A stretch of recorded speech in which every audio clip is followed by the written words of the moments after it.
Welcome back to national academy NIOS SLCയിലെ social സയൻസിലെ 9ാമത്തെ അധ്യായമായിട്ടുള്ള ജിയോഗ്രഫി ഓഫ് ഇന്ത്യ, ഇന്ത്യയുടെ ഭൂപ്രകൃതിയെക്കുറിച്ചുള്ള ഒരു അധ്യായമാണ് 9ാമത്തെ.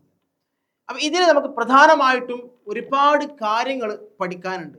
അതിൽ ഇന്ത്യയുടെ കാലാവസ്ഥ, ഇന്ത്യയുടെ സ്ഥാനം എന്നിവയെക്കുറിച്ചൊക്കെ നമുക്ക് പഠിക്കേണ്ടതായിട്ടുണ്ട്. ആദ്യമായി നമ്മൾ എന്തിനാണ് ഇന്ത്യയുടെ ജിയോഗ്രഫിയെക്കുറിച്ച് പഠിക്കുന്നത്? ഇന്ത്യയുടെ ഭൂപ്രകൃതിയെക്കുറിച്ച് നമ്മൾ എന്തിനാണ് പഠിക്കുന്നത് എന്നുള്ളതാണ് ആദ്യമായിട്ട് ഇവിടെ പറയുന്നത്. ഒരു രാജ്യത്തിന്റെ സ്ഥാനം അത് അനന്യതയുടെ സൂചികയാണ്, അല്ലെ? ഒരു അറ്റമില്ലാത്ത സൂചികയാണ്. എവിടെയാണ് കറക്റ്റ് ആയിട്ടുള്ള സ്ഥാനം എന്ന് ചോദിച്ചാൽ പലപ്പോഴും അറിയില്ല. എന്നാലും ഒരു രാജ്യത്തിന്റെ സുപ്രധാനമായിട്ടുള്ള ഘടകങ്ങളായിട്ടുള്ള കാലാവസ്ഥ, സസ്യസമ്പത്ത്, കൃഷി, പ്രകൃതി വിഭവങ്ങൾ മുതലായവ ആ രാജ്യത്തിന്റെ അധികരണത്തെ അല്ലെങ്കിൽ സ്ഥാനത്തെ ആശ്രയിച്ചിട്ടാണുള്ളത്. എവിടെയാണോ സ്ഥാനം അതിനനുസരിച്ചായിരിക്കും കാലാവസ്ഥാ വ്യതിയാനങ്ങളും മാറ്റങ്ങളൊക്കെ ഉണ്ടാവാറുള്ളത്. അതുപോലെ തന്നെ അവയുടെ സ്വാധീനം അവിടെ അധിവസിക്കുന്ന ജനങ്ങളുടെ ജീവിത സ്വഭാവവും ഭക്ഷണ രീതിയെക്കുറിച്ചും ലോക രാജ്യങ്ങളിൽ അവിടുത്തെ ജനതയുടെ കരുത്തും എന്നിവയൊക്കെ മാറ്റങ്ങൾ ഉണ്ടാവും. സ്ഥാനങ്ങൾ മാറുന്നതിനനുസരിച്ച് ഭക്ഷണ രീതികൾ മാറും, കാലാവസ്ഥ വ്യതിയാനങ്ങൾ ഉണ്ടാകും. അപ്പോൾ അവിടെയുള്ള ജീവജാലങ്ങളുടെ, ജനങ്ങളുടെ കരുത്തും ശക്തിയും ഒക്കെ അങ്ങോട്ടും ഇങ്ങോട്ടും മാറാൻ സാധ്യതയുണ്ട്. അപ്പം ഒരു മനുഷ്യനെ സംബന്ധിച്ചിടത്തോളം പ്രകൃതി വിഭവങ്ങൾ ഇന്ത്യയുടെ ഭൂപ്രകൃതിയെ വളരെ പ്രധാനപ്പെട്ടിട്ടുള്ള ഒരു കാര്യമാണ്. ജിയോഗ്രഫി എന്നുള്ളത് വളരെ ഇമ്പോർട്ടൻ്റ് ആയിട്ടുള്ള ഒരു കാര്യമാണ്.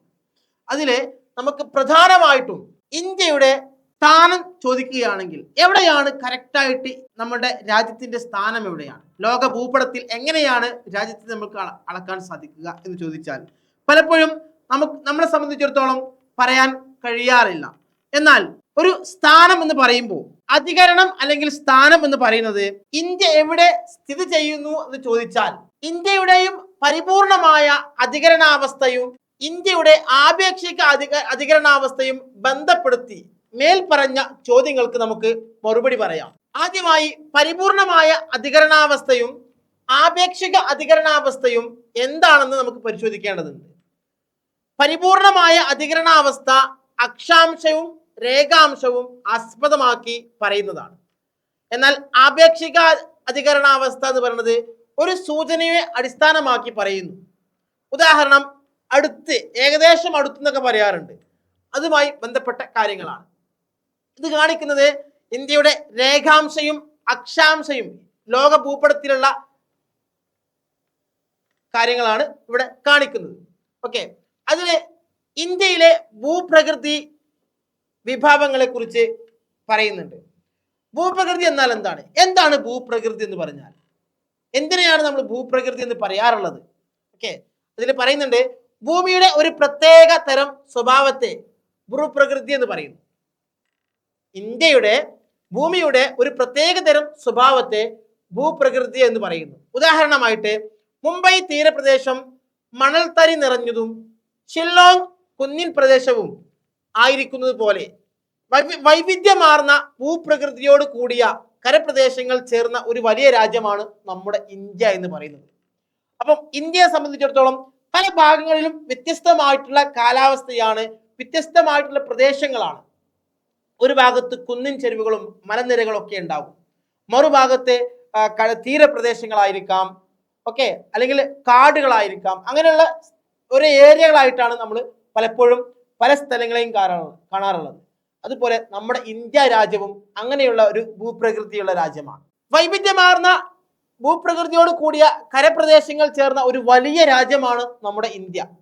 ഇതിലെ സ്ഥല സ്വഭാവം അല്ലെങ്കിൽ ട്രോപ്പോഗ്രാഫി എന്ന് പറയുന്ന എന്നാൽ എന്താണ്? സ്ഥല സ്വഭാവം എന്നാൽ എന്താണ്? പ്രകൃതിദത്തമായ പ്രത്യേകതകളോട് കൂടിയ ഒരു പ്രദേശത്തിന്റെ സ്വഭാവത്തെയാണ് സ്ഥല സ്വഭാവം എന്ന് പറയുന്നത്. ഒന്നാമത്തെ ക്വസ്റ്റ്യൻ, സ്ഥല സ്വഭാവം എന്നാൽ എന്തെന്നുള്ളതാണ്. അത് പ്രകൃതിദത്തമായിട്ടുള്ള പ്രത്യേകതകളോട് കൂടിയ ഒരു പ്രദേശത്തിന്റെ സ്വഭാവത്തെയാണ് സ്ഥല സ്വഭാവം എന്ന് പറയുന്നത്. അതിൽ രണ്ടാമതായിട്ട് നമുക്ക് പറയാനുള്ളത് വൈവിധ്യമാർന്ന സ്വഭാവങ്ങളോട് കൂടിയതും വ്യത്യസ്തവുമായ ഒരു ഉപരിതലമാണ് ഭൂമിയുടെ കരപ്രദേശം എന്ന് പറയുന്നത്. വൈജാതീയ സ്വഭാവത്തോട് കൂടിയ ഇന്ത്യയുടെ ഉപരിതല പ്രദേശത്തിന്റെ ഉത്ഭവത്തിന് കാരണമാക്കാവുന്നതാണ്. ശിലകളുടെ രൂപീകരണത്തിലുള്ള വ്യത്യാസങ്ങൾ ഇത്തരത്തിലുള്ള കരപ്രദേശങ്ങൾ ഉണ്ടായത് ദീർഘകാല ഭൗമിക പരിണാമങ്ങൾ മൂലമായിട്ടാണ് ഉണ്ടാകുന്നത്. ഒരുപാട് കാലാന്തരം എടുത്തിട്ടുള്ള കാലതാമസം എടുത്തിട്ടുള്ള മാറ്റങ്ങളുടെയാണ് പലപ്പോഴും കരപ്രദേശങ്ങളായി മാറിയിട്ടുള്ളത്. ഭൗമികാവസ്ഥകളുടെ പ്രവർത്തനം, മണ്ണൊലിപ്പ്, മണ്ണിന്റെ വിന്യസിക്കൽ അതിയായ ഭൂമിയുടെ ഉപരിതല സ്വഭാവത്തിന്റെ ആക്കം കൂട്ടിയിട്ടുണ്ട്. ഒരുപാട് മണ്ണൊലിപ്പുകളൊക്കെ ഉണ്ടായിട്ടുള്ളതാണ്. അതുകൊണ്ട് തന്നെയാണ് പലപ്പോഴും പല സ്ഥലങ്ങളിലും കാട് മൂടിയ സ്ഥലങ്ങൾ, വനപ്രദേശങ്ങളായിട്ടുള്ള സ്ഥലങ്ങൾ പിന്നീട് അത് ഒരു വരണ്ട പ്രദേശങ്ങളായി മാറുവാനും എല്ലാം ഓരോ കാലാവസ്ഥയുടെ വ്യതിയാനങ്ങളാണ്. ഇനി ഇതിന് ഇന്ത്യ ഫിസിക്കലായിട്ട് ഇന്ത്യയുടെ ഭൗതികമായിട്ടുള്ള ഘടകങ്ങൾ എന്തൊക്കെയാണെന്നുള്ളതാണ് പറയുന്നത്. പ്രകൃതിയാലുള്ള ഘടകങ്ങളുടെ വൈജാതീയ രാജ്യമാണ് നമ്മുടെ ഇന്ത്യ. പ്രദേശങ്ങൾ വളരെ ഉയർന്നതായിട്ടുള്ളതാണെങ്കിൽ മറ്റു ചില പ്രദേശങ്ങൾ നദികളും ചേർന്ന സമതല പ്രദേശങ്ങളുമാണ്. അതുകൊണ്ട് തന്നെ പ്രകൃതി സവിശേഷതകളുടെ അടിസ്ഥാനത്തിൽ ഇന്ത്യയെ താഴെ പറയുന്ന 6 വിഭാഗങ്ങളായിട്ട് നമുക്ക് വിഭജിക്കാൻ സാധിക്കും. പ്രകൃതി ഘടകങ്ങളുടെ 6 രൂപത്തിൽ നമുക്ക് വിഭജിക്കാം. ഒന്ന്, ഉത്തര പർവ്വത നിരകൾ എന്നുള്ളതാണ്. ഒന്നാമതായിട്ട് ഉത്തര പർവ്വത നിരകൾ എന്നുള്ളതാണ്. 2, ഉത്തര സമതല പ്രദേശമാണ്. മൂന്നാമതായിട്ട് ദക്ഷിണ ഇന്ത്യയിലെ അർദ്ധദ്വീപ് പീഠഭൂമിയാണ്. 4, ഇന്ത്യ മരുപ്രദേശമാണ്. 5-ാമതായിട്ട് തീരദേശ സമതലം എന്നുള്ളതാണ്. 6-ാമതായിട്ട് ദ്വീപുകളാണ്. ഈ 6 ഘടകങ്ങളായിട്ടാണ് ഭൗതിക ഘടകങ്ങളുടെ അടിസ്ഥാനത്തിൽ ഇന്ത്യയെ വിഭജിച്ചിട്ടുള്ളത്. ഓക്കെ, ഇനി ഇതിലെ പ്രധാനമായിട്ടുള്ള ക്വസ്റ്റ്യൻസുകൾ എന്തൊക്കെയാണ്? പലപ്പോഴും പല എക്സാമുകളിലും ആവർത്തിച്ച് ചോദിക്കാറുള്ള ക്വസ്റ്റ്യൻസിനെ കുറിച്ചാണ് നമ്മളിവിടെ പറയുന്നത്. ഒന്ന്, അന്തർദേശീയ അതിർത്തി പങ്കിടുന്ന ഇന്ത്യയിലെ 2 സംസ്ഥാനങ്ങളുടെ പേര്. അല്ലെ, ഭൂപടം നോക്കിയിട്ട് പറയാനാണ്. ഇന്ത്യയുടെ ഭൂപടം നിരീക്ഷിച്ച് ദക്ഷിണ ഇന്ത്യയിലെ 2 സംസ്ഥാനങ്ങളുടെ പേര് എഴുതുക എന്നുള്ളതാണ്. അപ്പം ജിയോഗ്രഫിയെ കുറിച്ച് പറയുമ്പോൾ, ഭൂപ്രകൃതിയെ കുറിച്ച് പറയുമ്പോൾ നമ്മളുടെ ടെക്സ്റ്റ് ബുക്കിൽ മാപ്പൊക്കെ കാണിക്കാറുണ്ട്. ഇന്ത്യയുടെ മാപ്പും ഒരുപാട് കാലാവസ്ഥ വ്യതിയാനങ്ങൾ ഒക്കെ കാണിക്കാറുണ്ട്. അപ്പൊ അതില് അന്തർദേശീയ അതിർത്തി പങ്കിടുന്ന ഇന്ത്യയിലെ 2 പ്രദേശങ്ങൾ, സംസ്ഥാനങ്ങളുടെ പേര് എഴുതാനാണ്. ജമ്മു ആൻഡ് കാശ്മീർ, അതുപോലെ തന്നെ അരുണാചൽ പ്രദേശ്.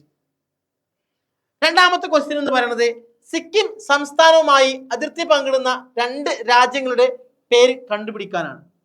നേപ്പാള്, ഭൂട്ടാൻ എന്നീ 2 ക്വസ്റ്റ്യൻസുകളാണ് പലപ്പോഴായിട്ട് നമുക്ക് നമ്മുടെ എക്സാമുകളിൽ ആവർത്തിച്ച് വരാറുള്ളത്.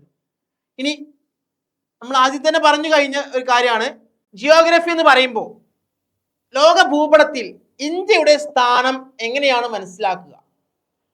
നമ്മളൊക്കെ പലപ്പോഴും പഠിക്കാറുണ്ട്. 82-23 ഡിഗ്രി വടക്ക് മാറിയിട്ടൊക്കെയാണ് ഇന്ത്യയുടെ സ്ഥാനം എന്ന് പറയാറുണ്ട്. അതുപോലെ ഒരുപാട് കാര്യങ്ങൾ ഈ ഒരു ഭാഗത്ത് നമുക്ക് പഠിക്കാനുണ്ട്. കൂടുതൽ അറിയുവാനും പഠിക്കുവാനുമുള്ള താല്പര്യമുള്ള വിദ്യാർത്ഥികളാണ് നിങ്ങളെങ്കിൽ ഞങ്ങളുടെ നാഷണൽ അക്കാദമിയിൽ ജോയിൻ ചെയ്ത് അഡ്മിഷൻ ഉറപ്പുവരുത്തുക. Thank you to all.